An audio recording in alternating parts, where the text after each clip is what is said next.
On this episode of the End of Tourism podcast. And the curious thing is the role of tourism behind this, in my opinion, because the Tanzanian government wants to evict the Maasai and take hold of their lands is actually not surprising. What is surprising is that we visiting a place are actually contributing to the Maasai evictions. In 1959, the entire idea behind the creation of the Serengeti that was done by the British was also influenced by other conservationists was that Maasai land didn't belong to the Maasai, it belonged to the whole humanity. It's a wonder of humanity. And we all have the right to see that nature and to go there and to visit it and to take pictures. And this is why the Maasai have to be evicted, because their way of life is incompatible with our idea of what nature is. And it's still the case today. Welcome to the End of Tourism podcast, Season 3, Invocations. This season features a deeper dive into the crevices of exile, wanderlust, and radical hospitality with diverse authors, activists, and storytellers. For some, tourism can entail learning, freedom, and financial survival. For others, it means the loss of culture, land, and lineage. Our conversations explore the unauthorized histories and consequences of modern travel. These are dispatches from the resistance. You can listen and subscribe via Apple Podcasts, Spotify, or any major podcast platform. You can follow us on social media via the handle The End of Tourism. And if you want to continue to see the project grow, you can support us via our Patreon page at patreon.com/The End of Tourism. I'll be your host, Chris Christou. Today, my guest is Fiore Longo, a Research and Advocacy Officer at Survival International, the global movement for tribal peoples. She is also the Director of Survival International France and Survival International Spain. She coordinates Survival's conservation campaign and has visited many communities in Africa and Asia that face human rights abuses in the name of conservation. Alongside Fiore and the work of Survival International, we discussed the government, NGO, and tourism-led forced evictions of the Maasai in Tanzania and how conservation movements, in bed with the tourism industry, institutionally undermine the very principles they put forth and the worlds they claim to care for. Welcome, Fiore, to the End of Tourism podcast. Thank you for being willing to speak with us today. Hello, and thank you for inviting us. I'd like to ask, on behalf of our listeners, where you find yourself today and what the world looks like for you, where you are. Yes, of course. I am in a small town in France called Annecy, which is in the French Alps. And the world looks very cold and a little bit rainy. Beautiful. I was actually passing through there in September. It's a very beautiful little town. Oh, really? Yeah. And there is good cheese. I believe it. Yeah. And in fact, surprisingly for me anyways, lots of tourism when I was there. Yeah, it's a very touristic. I moved from Paris thinking I would escape the tourists, but no, they're all here too. Yeah.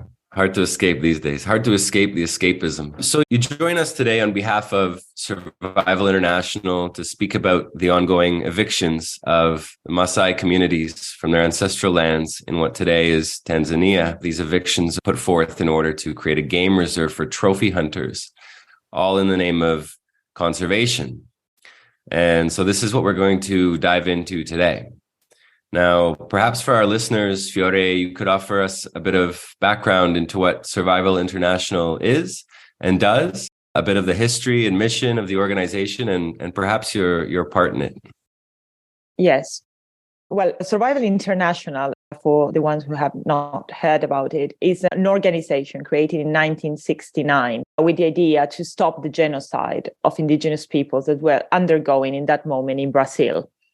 And the idea in 1969, which is exactly the same idea that today, was to mobilize public opinion, to collect information and inform the large public about what was going on. Because only collectively, together as a movement, we can stop these atrocities happening. It's exactly the same thing that we are doing today. We are going to the places where atrocities against indigenous peoples are happening, Today, not anymore just in Brazil. We are going in different places of the world. We are collecting information about these violations, and we are coming back to especially European countries, but not only, also to the States where we have offices, and informing the world, not institutions, but also large public, about what is going on and finding ways to stop these atrocities from happening. We are also giving indigenous peoples a platform to address the world, to raise their voices, because there is so many important things to say, to teach us, but to tell us also. And it's very difficult, especially for governments, to hear. And so we are bringing their voices, and we are bringing them also. We are going together to international forums, to important, for example, parliaments, to raise the issues that they are facing. Yes, mostly that is what we are doing. Survival is totally uncompromised. We are not getting money from any kind of government or intergovernmental organizations like the UN or the World Bank. We are completely independent. We live only thanks to individual donors that support us. And that is why we are also not only completely independent, but we are uncompromised and we are radical. We speak the truth. And our only goal is to stop violations of human rights. We don't have any interest. And that's what we are trying to do. My role in Survival is to be the head of what we call the Decolonize Conservation Campaign, which is a campaign to stop abuses, human rights abuses, in the name of conservation, and to try to decolonize conservation, because the way that we today are practicing what we call nature protection is actually very colonialist and racist. We are trying to change that because it's destroying the life of indigenous peoples. Thank you. Well, yeah, it sounds like an extremely important project and a deeply honorable way of proceeding as far as the administrative side of it is concerned, your principles. And so thank you for joining us today. Part of the reason, as I mentioned, that we're speaking today is regarding the evictions of the Maasai people in Tanzania, in part because of these conservation efforts, as you mentioned. And so I'd like to speak to that momentarily, but first, I'd like to, if I can, read over the press release that Survival International released in June when these evictions began. So on June 8th, 2022, dozens of police vehicles and an estimated 700 officers arrived in Loliondo, North Tanzania, near the world-famous Serengeti National Park, to demarcate a 1,500 square kilometer area of Maasai land as a game reserve. On June 10th, they fired on Maasai protesting at efforts to evict them. At least 18 men and 13 women were shot and 13 wounded with machetes. One person is confirmed dead. Now, police are going house to house in Maasai villages, beating and arresting those who they believe distributed images of the violence or took part in the protests. A man aged 90 was beaten by police because his son was accused of filming the shooting. In one village alone, at least 300, including children, are reported to have fled into the bush. A dozen people have been arrested. The violence of the last few days is the latest episode in a long-running effort by Tanzania's authorities to evict Maasai from their land in Loliondo for safari tourism and trophy hunting. The United Arab Emirates-based Otterlo Business Company, which runs hunting excursions for the country's royal family and their guests, will reportedly control commercial hunting in the area. A Maasai leader who is remaining anonymous for his own safety said, quote, "Our government has decided to unleash the full power of the military to oust us from our land, leaving many injured by gunshots, children roaming in the bush, and we have moved to sleep in the bush. The government is refusing to treat the injured. Many people are without food, and this is our ancestral land. This is barbaric to take our land for luxury hunting of the UAE leaders," end quote. Another Maasai man told Survival International, "I love this place because it's my home. They want our land because we have water sources, and we have them because we protect them. We have been living with wildlife for generations. They don't want the Maasai because people coming here don't want to see the Maasai. Before, we didn't think too much or badly about tourism, but now we understand that tourism is people coming with money. That makes the government think if we did move the Maasai, more people will come here with money," end quote. Germany is a major funder of conservation projects in Tanzania, and is heavily involved in shaping conservation policies in the country that led to thousands of indigenous people being evicted. The Frankfurt Zoological Society funds wildlife rangers and officers, some of whom the Maasai allege have been involved in the latest evictions. Many Maasai facing violence today were also evicted from the Serengeti in 1959 by British colonial officials, and so what's currently going on is really just a continuation of the colonial past. This violence that we see in Tanzania is the reality of conservation in Africa and Asia, daily violations of the human rights of indigenous people and local communities so that the rich can hunt and go on safari. These abuses are systemic and are built into the dominant model of conservation based on racism and colonialism. The theory is that humans, especially non-whites, in protected areas are a threat to the environment, but indigenous peoples have been living there for generations. These territories are now important nature conservation areas precisely because the original inhabitants took such good care of their land and wildlife. We can no longer turn a blind eye to the human rights abuses committed in the name of conservation. This model of conservation is deeply inhumane and ineffective and must be changed now. So, from what I've read, Fiore, this isn't the first time these Maasai communities have been driven off their land. Is that correct? Yeah, unfortunately, it's not the first time. They have been evicted from their land several times. One of the most famous is the 1969, because they have been evicted to create Serengeti National Park, which is a world top tourist destination. And then these kind of evictions in the name of conservation to preserve these natural landscapes were committed several times against the Maasai and other indigenous peoples. Another famous eviction is the one of the Maasai from the Hellgate National Park. I guess that most of you have seen it as a cartoon in the Disney movie, The Lion King. The Disney movie, The Lion King, is set up in, the setup is inspired by the Hellgate National Park in Kenya, where the Maasai have been also evicted in the 80s. And that's why I mentioned this, because we all think about that place as a wild nature. We remember, if you have watched the movie, that there are only animals in the film. And this is the kind of image that shape our imaginary. And we have the tendency to think of these places as wild spaces, as places where there are only animals. And then we go into safaris, the privilege that can go, and we are expecting these wild animals to be there.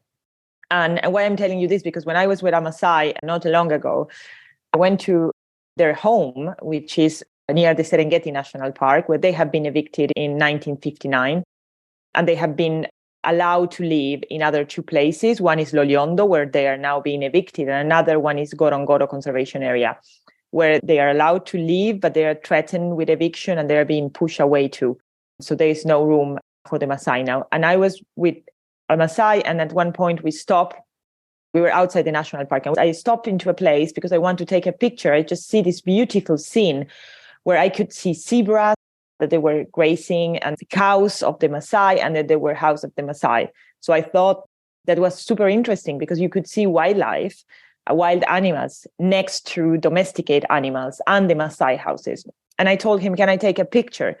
And I was just completely finished. And I say, this is extraordinary. And my Maasai friends say, what do you find extraordinary? This is life for us. Serengeti National Park and other landscape would be exactly like that if we hadn't been evicted. And I say, well, that's not what we see.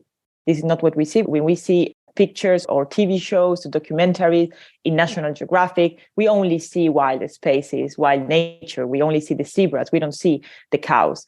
And of course, it's not natural. It's an intervention. And this intervention are these evictions. And this is why I say the fact the Maasai are being evicted today from all those places that we consider important for us from a natural perspective, so that we want to conserve and we want to preserve and we want to visit and do safaris.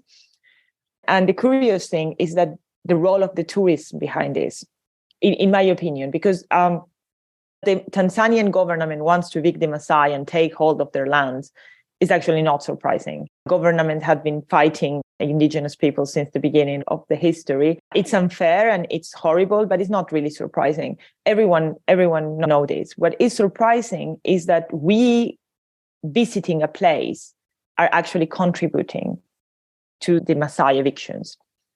This has been the case since the beginning. So in the Serengeti in 1959, the entire idea behind the Serengeti was the creation of the Serengeti that was done by the British, but it was also influenced by other conservationists, was that Maasai land didn't belong to the Maasai, it belonged to the whole humanity. It's a wonder of humanity, and we all have the right to see that nature and to go there and to visit it and to take pictures. And this is why the Maasai have to be evicted, because their way of life is incompatible with our idea of what nature is.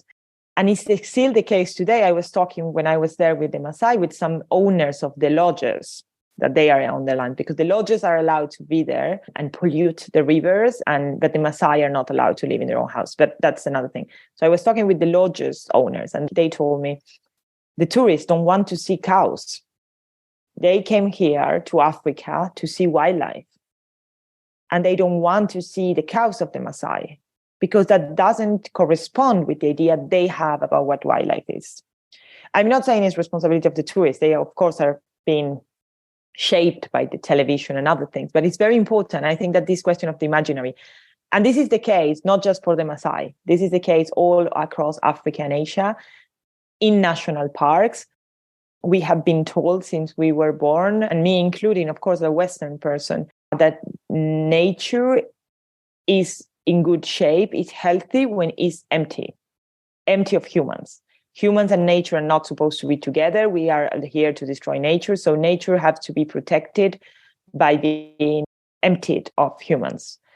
And this idea comes from the colonial times, of course. But this entire idea comes from the colonial times. But the idea is that nature is there for us to be seen. It's aesthetical relationship that we can have with nature. We can go there and pay to see this environment and enjoy them as tourists, but the original inhabitants are not allowed to live in those lands, impartially sacrifice to build our own dreams, which is quite interesting and also, of course, horrifying. So just to reply to your question, this is happening not only in that park, not only to the Maasai, this is happening in all Africa and Asia, especially, but not only, happening also in Latin America, but especially in Africa and Asia, in mostly the majority of the so-called national parks or other protected areas. Wow.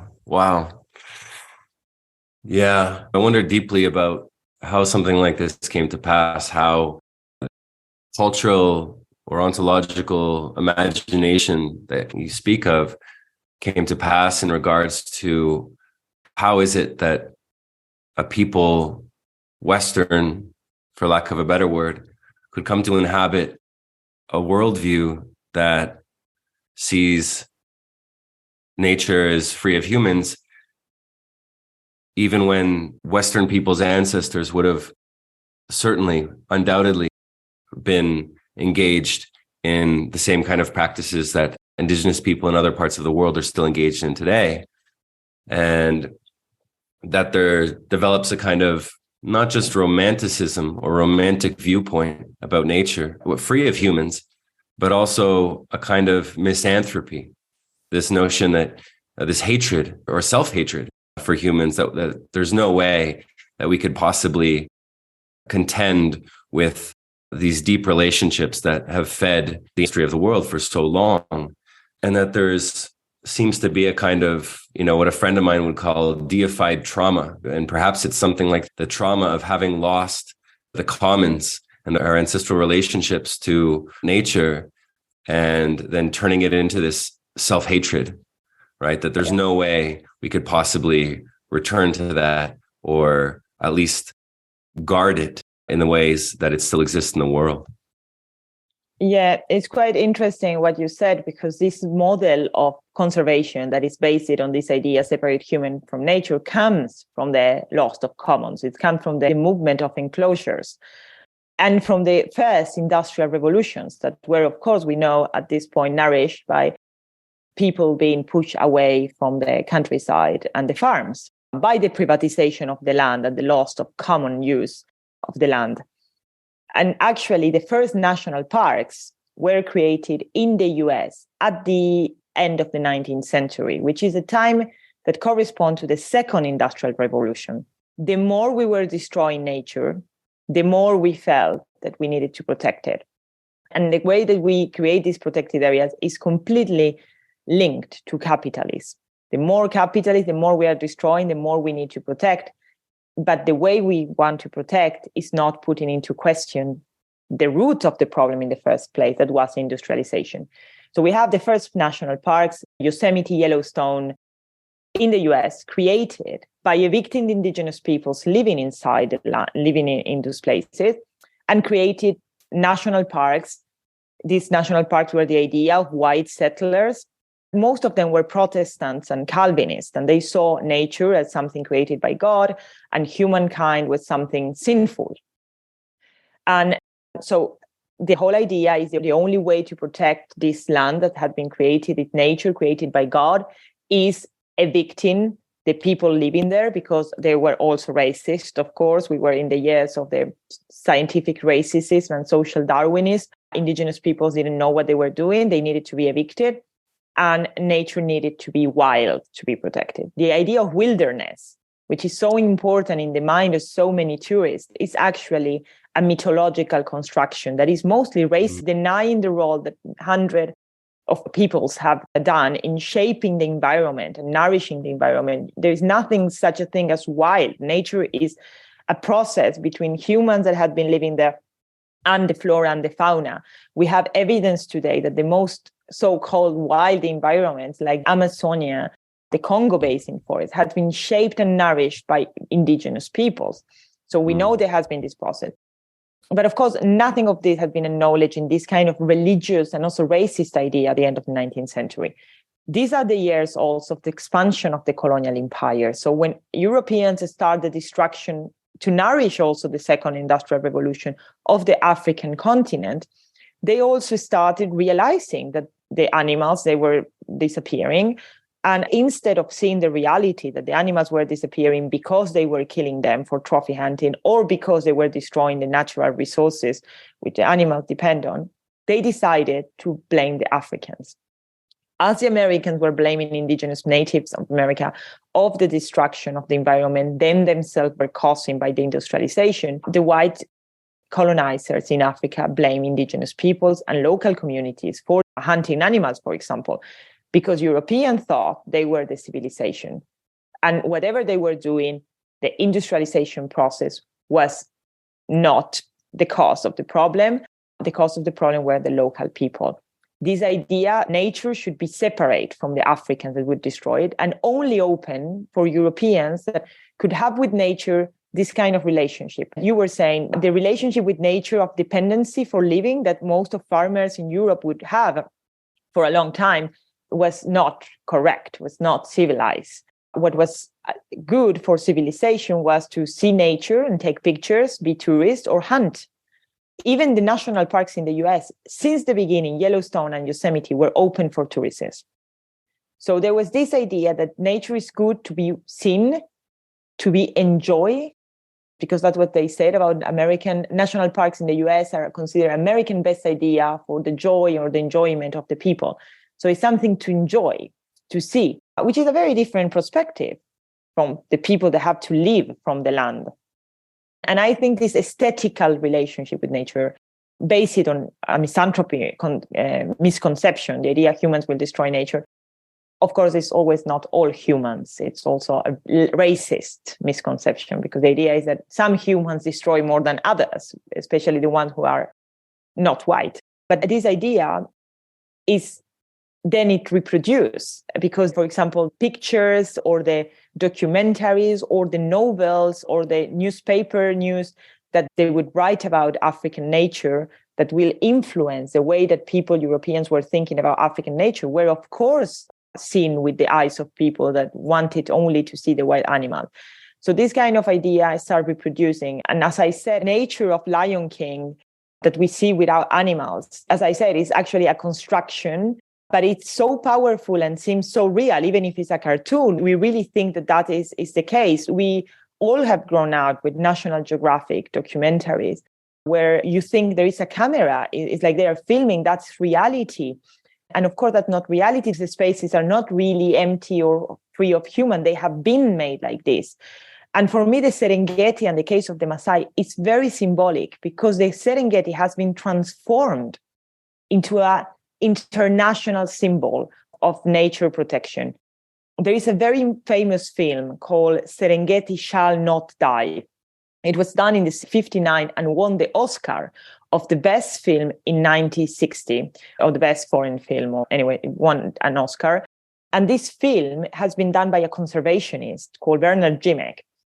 And he filmed this Serengeti showing only wild animals. And at one point he showed the Maasai just to explain that they're horrible and they're poachers and they should disappear. And it's very interesting because he was one of the first to realize that in order to save these natural spaces in the African independence context, so now that Africans are independent and Europeans can't tell them anymore what to do, what is going to happen with nature? They're going to destroy nature because they are inferior. That was the thinking at that time. So how we can convince Africans to save their own nature? And then is when he started doing this film to show to the world how important this natural park was. And the idea of GMEC is like, if we can get tourism to go to visit to these places, then the African countries will have an interest, economical income interest in protecting nature. Tourism has been, since the beginning, a key figure in the conservation industry. Those places are protected, so we can pay and go to see them. And by paying and going to see them, we protect them. While the people that are being evicted at the same time, because what we want to see are the wild animals. That is what is promised to us. So that is how this idea has been promoted also through these films, through these documentaries, the conservation industry, which are these big NGOs that gain money from nature protection. That's meant for creating protected areas and kicking out the locals. These conservation NGOs have been key in creating this kind of imaginary, in this kind of language and portraying local people as poachers. For example, think about the dichotomy. We talk about local people when they hunt to feed their families as poachers. We don't call them trophy hunters or hunters. We call them poachers, which is, of course, always negative. We portray local people as encroachers, poachers, people that don't know what they're doing. And this is not just natural. This has been shaped by a very huge propaganda machine that has been pushed by the conservation industry. And of course, there is behind a colonialist and white ideology, the idea that we know better and our way of life, of course, shouldn't be put into question, because the entire idea is that the industrialized world is not destroying nature.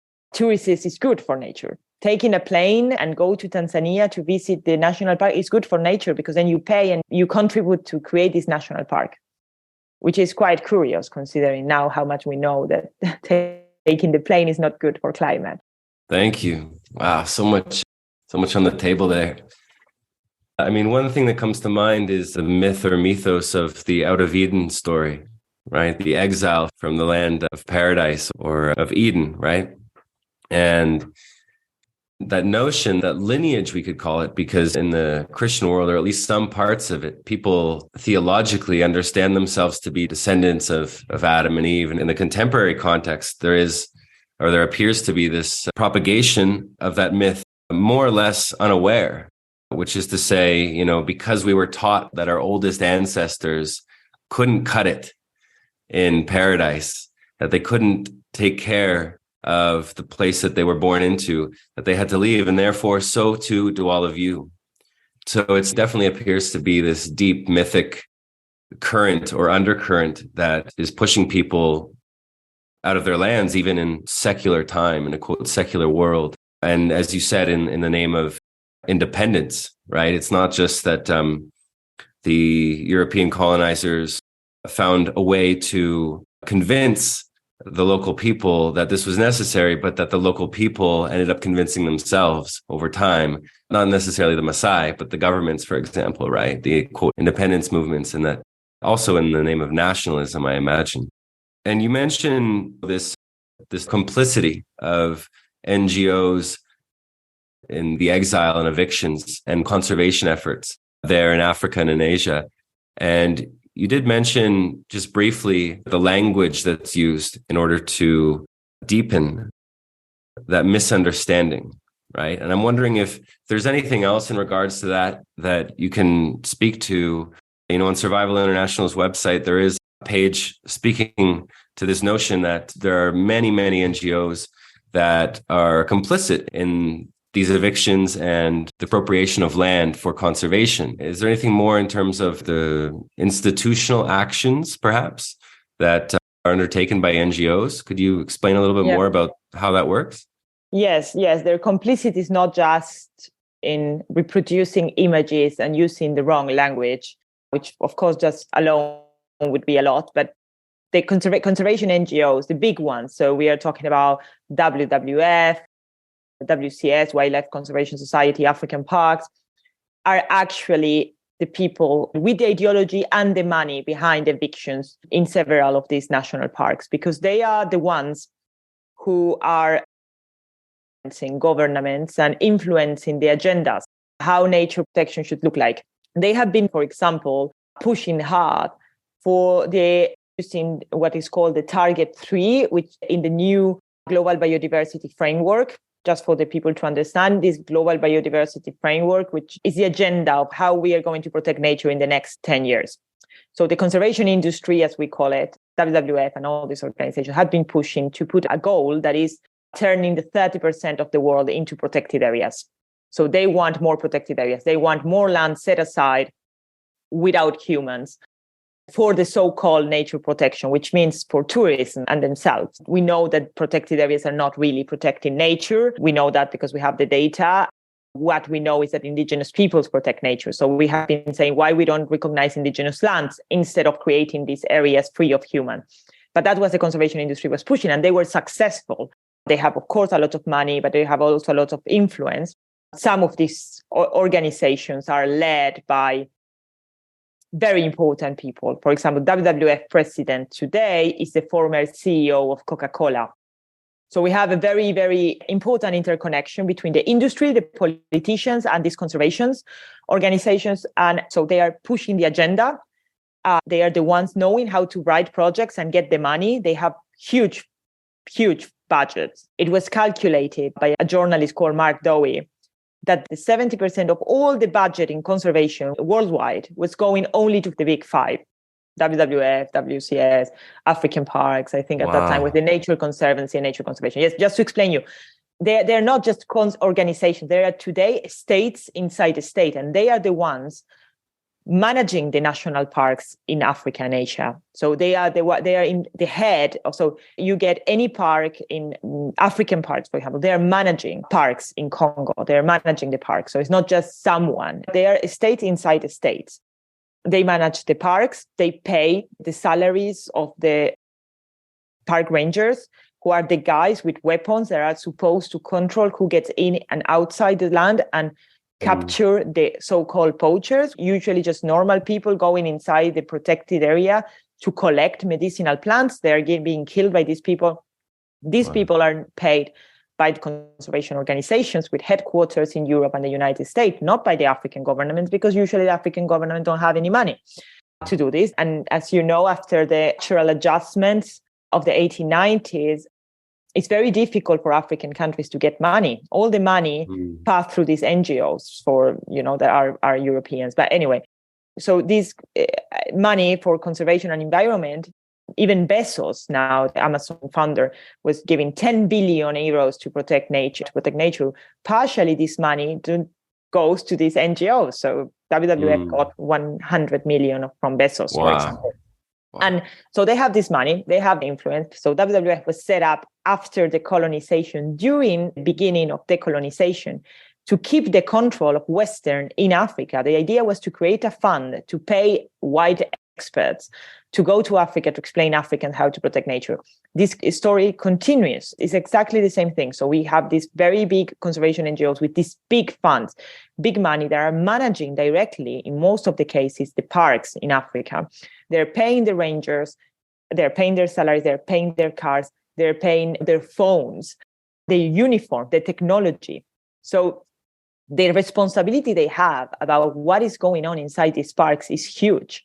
When a park ranger, what would happen usually, torture, kill, rape a poor indigenous person, which only crime is to go inside his own land to feed their family. What the responsibility is not just of the park ranger, because this park ranger has been told that the more poachers they arrest, the more money they get. Wow. And this money, even this bonus of performance are being paid by these organizations. Also, a not very important factor, the organizations that we are talking about don't get only money from donors, from individual donors that don't know that WWF is actually a criminal organization and they will give money. These people get money from business, of course. A lot of companies claim that they do a partnership with these conservation organizations, but also they get a lot of money from the governments. US, Germany, for example, France give a lot of money to these conservation organizations. These are taxpayers' money that are being given with the idea to protect nature. And it's very contradictory. We have been campaigning a lot to get government to stop these fundings to conservation organizations where these fundings end up in violations of human rights. But the government is not a separate institution like an abstract. It's people like us. They also think that there's nobody living in that forest. Like, how do you think, like, what is the problem to create a national park in the Congo Basin? You know, WWF write this report saying the US government, can you give me millions of euros to protect this very beautiful forest in the Congo Basin? It's a pristine forest. Of course, the US officer doesn't have any idea that actually there are people living inside that forest. And the forest is not pristine. And so you see how this kind of imaginary can shape also the policies. And then US government now is much more aware of what is going on thanks to our campaign. And there is a law that is back to the House now to stop abuses happening in the name of conservation with taxpayer money. So there is a movement on it. But it's about decolonizing, a long process. But yet, the responsibility of these NGOs is not just the imaginary and the language. It actually has a concrete impact. Their money is what is funding the evictions. Their ideology is moving these evictions. These evictions and this model of conservation that is racist and colonialist is reproduced in the field by these NGOs. It sounds like these NGOs, in a lot of instances, double as tourist bureaus, as tourist ministries, heritage ministries, essentially, for the governments. Yeah, it is. They also partner with these tourist operators. And then you think that is what it's like. You think you're going to Serengeti to do a tour with this company that partner with Frankfurt Zoological Society, and you think you are helping nature. And I mean, the curious thing is that you see, for example, in Ngorongoro, Tanzania, you see the crater, beautiful volcanic crater. There is 250 vehicles a day, 250 vehicles a day of tourists that go back and forward. There is evidence that this traffic is destroying the landscape because tourists want to be closest to the animal they can. So their guide is not using the road that has been built for this, is using internal roads and destroying the soil. There is noise pollution, air pollution created by this car. And then you have the hotels inside that are polluting the rivers. And then you see at the same time the Maasai with their beautiful huts living sustainable that are being evicted while the lodges and the hotels and the tourists are not being evicted. So you cannot see that this kind of eviction is not made in the name of nature. There's nothing, no evidence that evicting the Maasai is going to help nature. It's done to nourish or imaginary of tourists, of wild nature. And so coming back to the issue of the evictions in the Maasai lands and of the Maasai, that press release came out in June of 2022. I'm curious if you could offer us any updates on what's happened since the evictions took place. Yeah, well, what happened, unfortunately, is that the government took over the area, and the Maasai, who are, well, some of them at that time escaped in Kenya. Now, when they try to just graze their animals, their cattle, not even live inside, just graze their cattle. The cattle is being confiscated. Wow. And for some people, maybe it doesn't sound so important, but just to explain, the Maasai are pastoralists. Their entire way of life depends on these cows. They need the cows to nourish themselves because they drink milk. When the animals are old, they can kill them and eat meat, but they can exchange a cow for something, for money, and they can buy other things. They need the cows to get married. They need the cows to build their houses. They need their cows for everything. They have an extremely complex and deep relationship with them. So killing a cow for the Maasai is then killing themselves, is killing who they are. So the government is getting their cows. Sometimes they're killing them in front of them with a lot of violence, but they are not allowed anyway to use their land anymore, Loliondo. And the most tragic thing is that also Ngorongoro, which is this other area where they were living before, but also a lot of families had been evicted from Serengeti. Now the government is also pushing for them to go. And they're building also another resettlement village, a place where they are putting the Maasai, which is 600 kilometers from where they used to live. They're pushing them away. They are starting to take away from their land all schools, medical centers, which is this kind of terrorism attack that little by little they are getting out everything to evict them from the area that was the most visited place of Tanzania in 2019. So the tourists are welcome and the Maasai have to go. And this because a joint mission of the UNESCO and other institutions said that there are too many Maasai. There are too many Maasais, but not too many tourists. And I have to say that it's very curious because the Maasai living there are between 90,000 and 100,000. So that would make 12 people by kilometer square. So these are the Maasai living there. But each year, Ngorongoro receives at least 500,000 of tourists. Wow. More or less, a little bit less, let's say. And those tourists are welcome. And with all the destruction that this produces, and the Maasai are being evicted. It's the same story in the tiger reserves in India, for example, just to give an example in Asia, because we talk about Africa. So this is the situation right now. The Maasai were not able to come back to the land. There was a court case about the same area, but for something that happened in another eviction that they lost, the Maasai. And now the situation is critical, unfortunately. So, it sounds like whether the evictions are legal or not, they are later confirmed as legal by the state. Yes, of course. Evictions are never legal because indigenous peoples under the international law have the right to their lands. And that's why the name voluntary relocations, sometimes it's just quite funny and dramatic because mostly of the time they say, they really wanted to go from Ngorongoro. Now they said these are voluntary relocations. And then we see it's the same as I was saying in India, that all the social services that make their life possible are being cut down. And they are being harassed every day. They go to graze or they go to do whatever they do, for example, in India, to collect plants, medicinal plants. And the forest rangers will tell you can't do this anymore. And so people in desperation decide to leave their land because their life is not anymore possible. And they are not given the possibility to choose. They are not telling them, you have the right to stay under international law. This is your land. No, they're not being told that. They're being pushed away. I don't think that any indigenous person I have ever met will be willing to give up the land where they belong. That is so important for them. In the case of the Maasai, where they bury their ancestors, they want to live near where their ancestors are. They want to live in the same land their ancestors are. There are so many places that for them are sacred. It's not that they can just build a village 6 kilometers away and tell them, you can go there. Because they are part of the natural landscape in the sense that they have mountains where they go to pray. They have the crater where they used to do rituals. They are part of that landscape and they interact with the landscape and they just can't reconstruct their lives as if they were robots in some other places. There's a spiritual relationship. That is why this is so dangerous.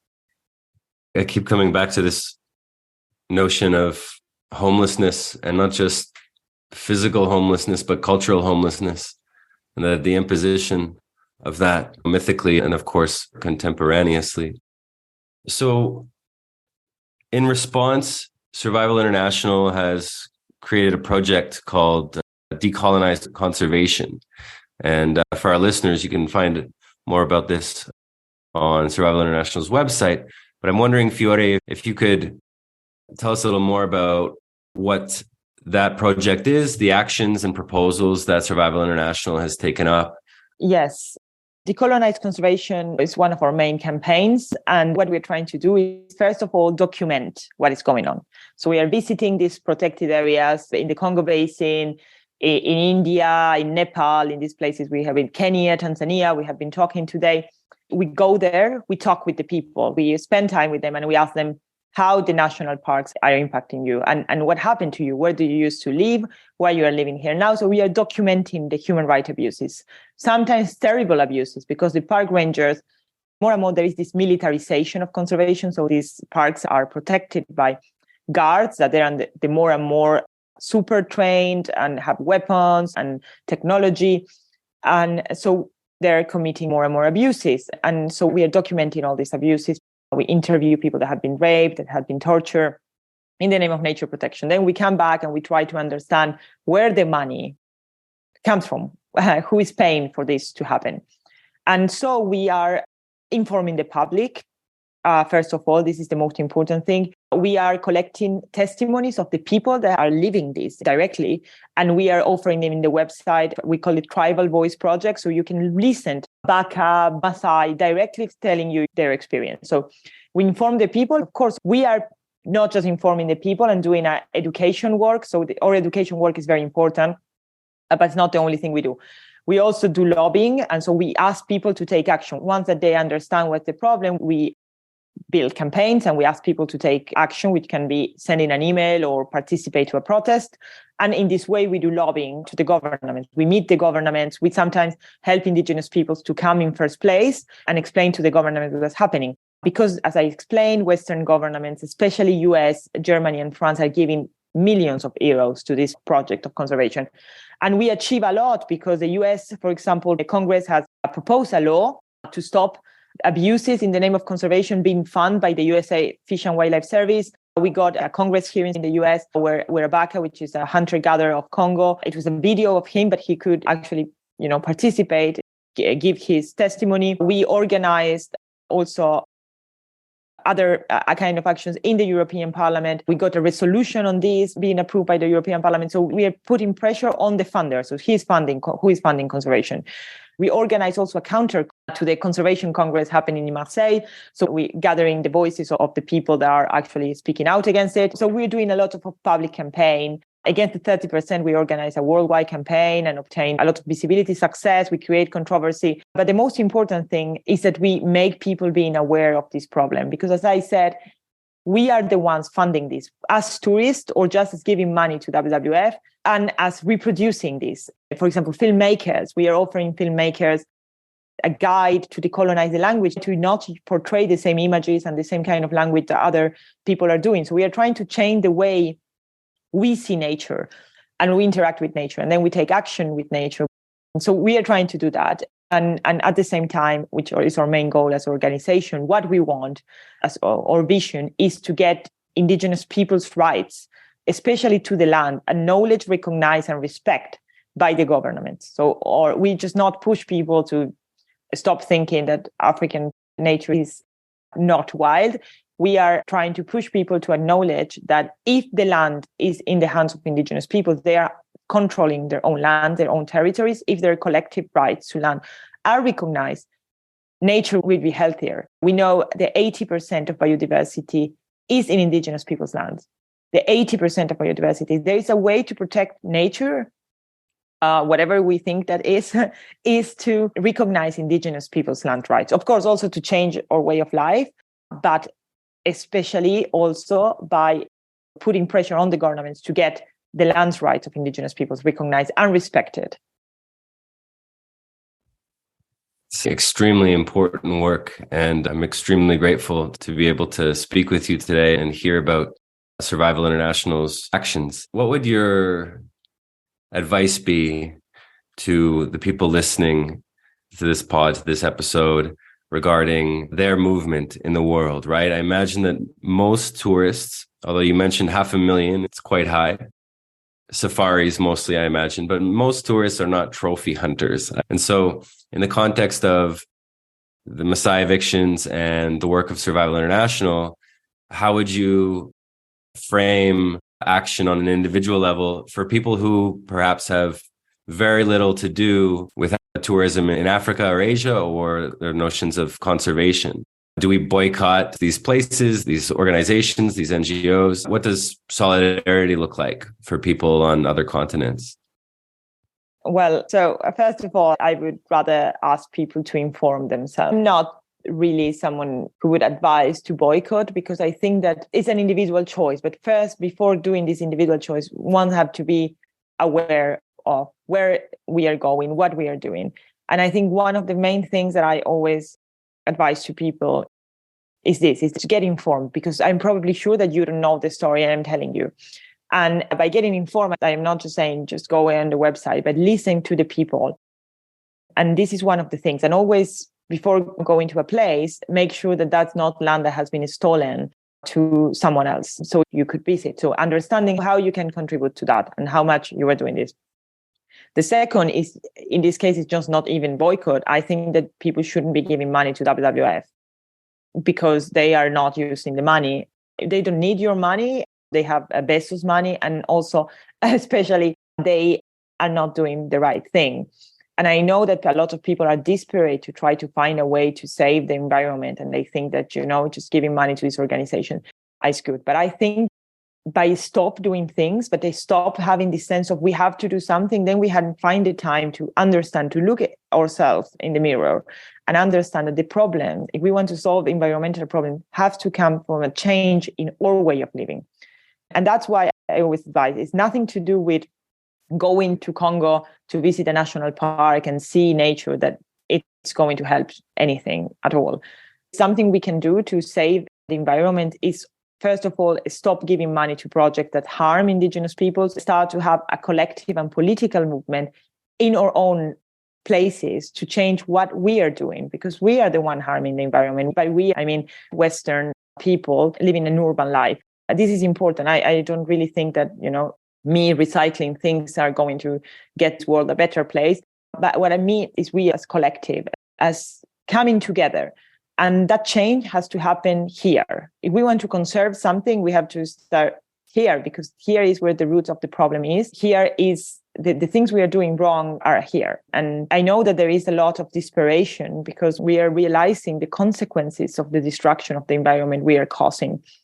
But mostly these projects that we are trying to create in Africa, especially in Africa, but also in Asia, to protect nature, are actually harming the people that are really resistant, the people that are really building the resistance against the assault of our own society on their lands. Those are the people who are the best guardians of the natural world. So I think we should, stop shouting solutions and start listening to what they have to say and start looking more in what we are doing. And I know it's hard, it's not a self-made solution, but I think that believing that there are these easy solutions is just part of the problem. Yeah, absolutely. And listening to your words, I'm reminded of phase post-activism and the notion that, or the question, the consideration, the wondering that what if our approach to the problem is part of the problem? What if our solutions or our understanding of the solutions are part of the problem, right? And I think it's a deeply important perspective to have and way of proceeding in the world to take. So I would like to offer you a deep bow and thank you, Fiore, for speaking with us today. It's been an incredibly deepening and illuminating conversation. I have so much that I want to write now, just some note taking and reflections. But before we leave, I'd like to ask as well for our listeners, how can they find out more about Survival International? How can they get in touch with Survival International if need be? And like I said, learn about these actions that you're taking. Yeah, Survival has all the possible platforms in social media. So you can find us in Instagram, in Facebook and Twitter especially. We have a website, survivalinternational.org, that you can visit. They're also in several languages in case someone is interested, because we have offices in Paris, in Madrid, Milan, San Francisco, and Berlin. So There is all sorts of languages that you can find. And you will find in our website also the emails of the different offices that you want to write. And so that you can do. I personally have a Twitter account. So you can get in touch with me by Twitter. And yeah, I usually reply to all the messages. So my colleagues are in all the offices are also very good replying to every message. So don't hesitate, even just in a social media post. We usually are very active. We use social media a lot to build campaigns. So another thing that is very important for us is that people subscribe to our newsletter, because usually we do it also through social media, but there are things that we don't put in social media. And for example, participation to events that we are organizing. So maybe we are in the town where you are and we are going there to give a talk, and then you could participate and get to know us in person. So all of that, we usually do it through email. So if people want to subscribe, you can subscribe in the website. Amazing. Well, I'll make sure that all of that information is there as well on the End of Tourism website, so that our listeners have all those resources available to them. Once again, thank you for your time, for your work, for your consideration, and for your give a shit, Fiore. Thank you very much to you. Thank you. Blessing. Thanks for listening, everyone. For more, you can check out the homework section under each episode on our website at theendofTourism.com. We'd also like to offer a deep bow of gratitude for our patrons who ensure that the project keeps growing, and so that all of you can listen without a paywall. In this way, we participate in the gift economy and invite you to do the same via our Patreon page at patreon.com/theendofTourism. Likewise, you can follow us on social media via the handle The End of Tourism. Until next time, farewell, friends.